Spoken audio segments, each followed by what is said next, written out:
오늘은 여러분들을 주님의 이름으로 환영합니다. 오늘 본문 말씀은 많이 듣고 많이 아는 말씀이기도 합니다. 너희가 어린아이처럼 되지 않으면 하늘나라에 들어가지 못한다는 말씀이고요. 그리고 그 말씀에서 우리는 늘 고민합니다. 어린이처럼 되는 게 도대체 뭘까? 어떤 의미를 가지고 있을까라고요. 사실 이 질문은 좀 복잡한 질문이 들어가 있습니다. 왜냐하면 처음에 제자들이 물어보잖아요. 하늘나라에서 누가 가장 높은 사람입니까? 라고 물어봅니다. 제자들의 마음속에는 아마도 자기가 높은 사람처럼 되고 싶은 그 마음이 그 안에 있었겠죠. 그때 예수님이 아이를 데려다가 이 아이처럼 되라고 이야기합니다. 여러분을 바라볼 때 아이를 바라보면, 우리 교회 친구들 바라보면 어떤 마음 드십니까? 이쁘고 너무 이렇게 에너지가 넘치고 파릇파릇하고 푸릇푸릇하고 누가 봐도 어디를 가더라도 사랑받는 그런 마음이 들 때가 많이 있습니다. 그래서 종종 사람들은 생각합니다.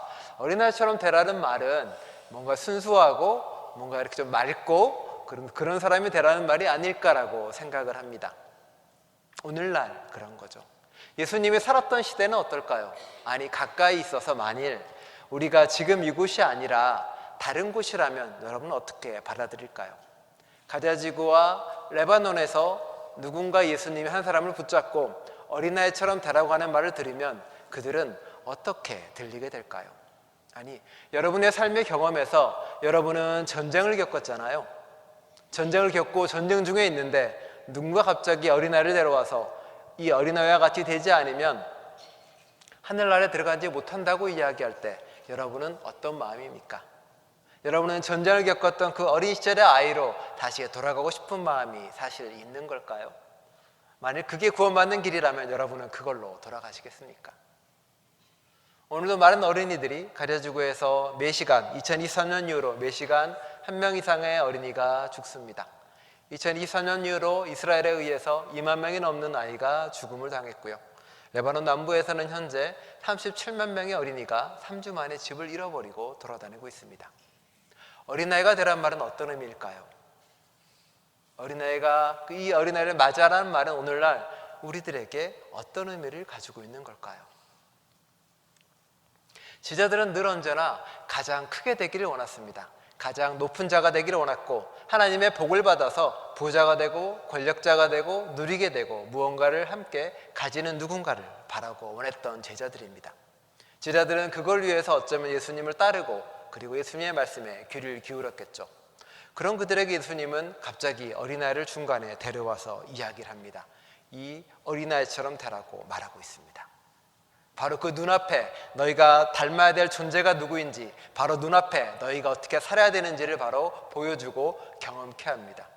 예수님을 만난다는 것은 의식으로나 혹은 지식으로 아는 게 아니라 눈앞에 있어서 만나고 부딪히며 진리를 체험하는 겁니다. 우리야 지금 어린아이를처럼 닮으라고 생각하면 떠오르는 게 순수하고 낭만적인 게 떠오르겠지만 당시에 어린아이처럼 되라는 말은 지금 우리가 생각하는 것과는 너무나 거리가 먼 이야기입니다. 당시 어린아이들은 어떤 아이였나요? 첫 번째는 사회적으로 무력했습니다. 왜냐하면 아이가 13세 이전까지는 다 부모에게 소유권이 있었습니다. 심지어 팔기도 하고 심지어 버리기도 하고 아무것도 행사할 수 없는 무력한 존재입니다. 동시에 그 당시 유대 시절에는 아시는 것처럼 영아 사망률이 50%입니다. 그리고 지나고 나서도 그리고 13세 이전에 절반이 다 죽죠. 만일 어린아이처럼 되라고 그 어른들에게 이야기한다면 당시의 사람들은 많이 흔들렸을 겁니다. 내가 그 죽음의 시절을 딛고 친구들이 다 죽어가는데 나만 살아서 여기까지 왔는데 나보고 다시 저 어린아이처럼 되라는 말이 도대체 무슨 말이냐라고 이야기할 겁니다. 또한 당시 어린이들은 낭만적으로 배우고 공부하는 게 아니라 생계형 노동자로 살았습니다. 어디 가서든 자기의 밥벌이를 해야 됐기 때문에 나 이삭을 줍던가 작은 일이라도 어떻게든 해야 먹고 사는 사람들이었습니다. 왜냐하면 유대는 90%가 다 극빈자의 위치에 있었으니까요. 또한 그들은 종교적으로도 소외된 사람이었습니다. 바람꾼도 없었고 그리고 무언가 자신의 구원받을 수 있는 어떤 위치도 제대로 되지 않았던 사람들입니다. 어린아이처럼 되라는 말은 낭만적으로 그냥 순수해지란 말이 아니라 저 힘들고 어렵고 낮은 어린아이, 그들을 기억하고 너희도 그와 똑같이 되라는 이야기입니다. 우리가 알고 있는 낭만적인 이야기는 그곳에 존재하지 않습니다. 저 높으려 가는, 점점 높아만 가는 제자들에게 주님은 지금이 어린아이 곁에 있는 사람처럼 돌아가라고, 다시 고통받고 무기력하고 누군가에게 의지해야만 살아남을 수 있고, 누군가의 도움으로만 일어날 수 있고, 누군가의 보살핌으로만 존재할 수 있는 사람으로 낮아지고 낮아지고 낮아지라고 이야기합니다. 그렇죠? 그래서 어린아이처럼 되라는 말은 그냥 순수한 도덕적 의미가 아니라 저 세상으로 위로 올라가라는 게 아니라 낮아지는 존재로 끊임없이 밑으로 가라는 이야기입니다.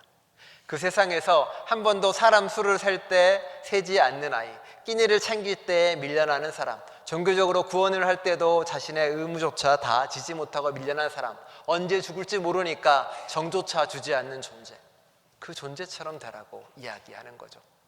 그리고는 이야기합니다. 하나님은 바로 그런 사람들일 것이야. 바로 그런 사람들과 함께하고 그 아이를 맞아들이는 게, 그 아이를 나와 만나고 경험하는 게 바로 예수님을 만나는 거야 라고 이야기하고 있는 겁니다.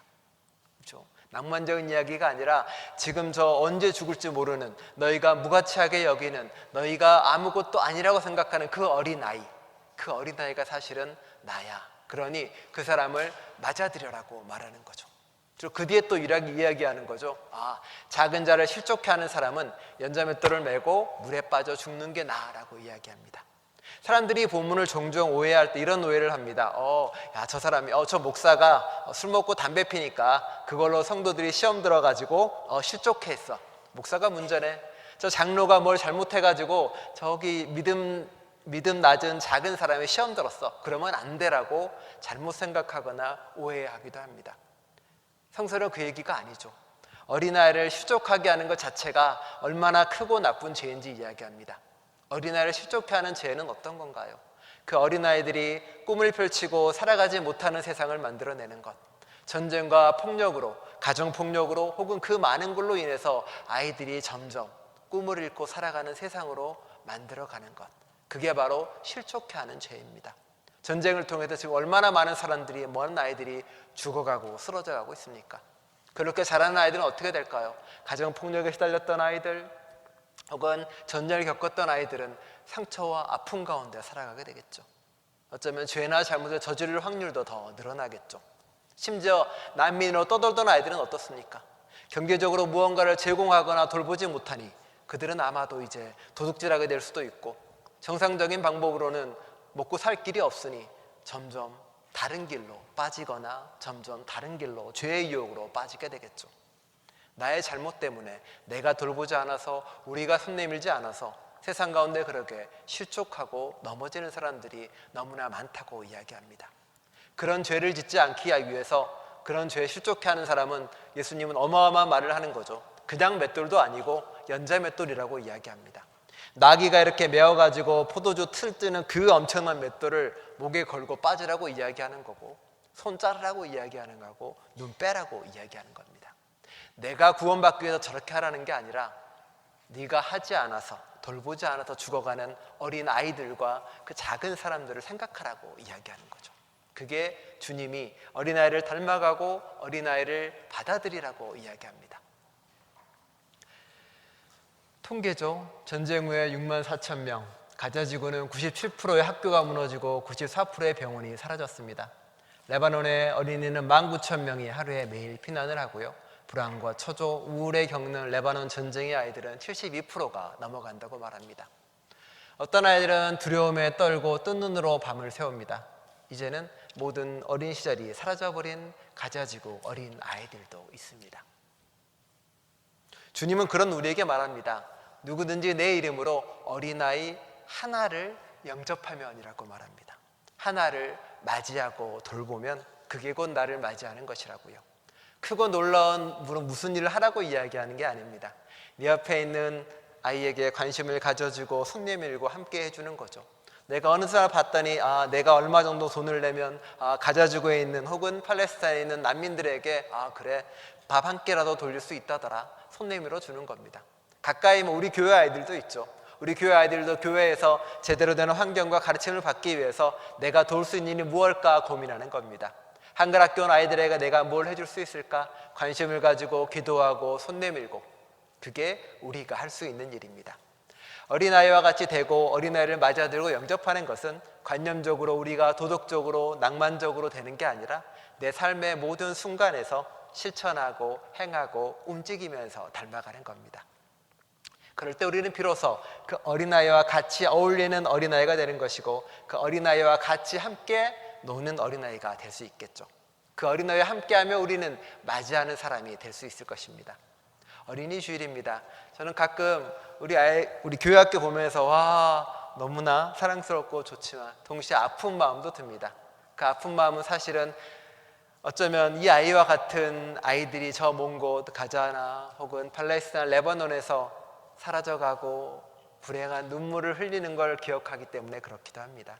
우리는 손 내밀 수 있는 곳에서 손 내미고 도움을 내미는 그리스도의 손길입니다. 어린이 주일, 우리 교회뿐만이 아니라 전 세계에 있는 누군가의 어린아이 한 명에 기억하고 기도하고 함께 했으면 좋겠습니다. 지난주에 조나무 교회는 세월호 기억 예배를 함께 드렸습니다. 그리고 그 자리에서 한 명 한 명이 세월호 희생자들의 이름을 한 명 한 명 부르고 가슴에 새기는 시간을 가졌습니다. 그렇게라도 누군가의 가슴에 새긴 그 단어는 아마 그 사람의 삶의 방향이나 발걸음을 바꾸게 되겠죠. 여러분의 마음속에 단 한 명의 어린아이라도 마음을 가슴에 담고 있다면, 어떤 희생자든 혹은 내가 사랑하는 그 어린아이든 내가 사랑하는 손주의 마음을 가지고 있다면, 아마 그 아이와 같은 누군가 아이가 고통받고 있다는 모습을 본다면 우리는 그냥 지나치지 못하겠죠. 어린아이 하나를 맞아들인다는 것은, 사랑하는 어린아이 하나를 갖는다는 것은 바로 그런 겁니다. 삶에서 모든 순간에서 어린아이를 맞이하며 삶을 살아가는 저와 여러분 될 수 있기를 간절히 축원드립니다. 기도하겠습니다. 하나님, 어린이 주일입니다. 우리는 우리 앞에서 행복을 누리는 어린아이들을 바라봅니다. 종종 우리는 그때 그런 생각을 합니다. 나도 저 어린아이처럼 되면 좋겠다. 나도 저런 시절로 돌아가면 좋겠다. 하지만 또 우리는 기억합니다. 우리의 어린 시절들이 그렇게 행복하지만 않았던 시절도 있음을, 전쟁 가운데 고통당했던 기억도 떠오릅니다. 삶의 가난과 즐거움 가운데서 내 꿈을 이루지 못하고 희생했던 그 시간들도 떠오릅니다. 어린아이를 기억하고 돌아간다는 것은 이제 이 세상에 내가 겪는 그 어린 시절의 아픔이 다시 이 땅에 반복되기를 원하지 않는 기억들입니다. 우리 아이들에게는, 그리고 세상의 모든 어린 아이들에게는 내가 겪었던 고통과 아픔이 없기를, 그리고 지금 겪고 있는 고통과 아픔이 사라지기를 바라는 그 마음, 그 실천, 그 행동이 예수 그리스도를 맞이하는 마음입니다. 어린이 주일, 어린이들을 생각하며 기도하고 손 내밀고 실천하고 나누는 저희가 될 수 있도록 주님께서 함께하여 주옵소서. 예수 그리스도의 이름으로 기도드립니다.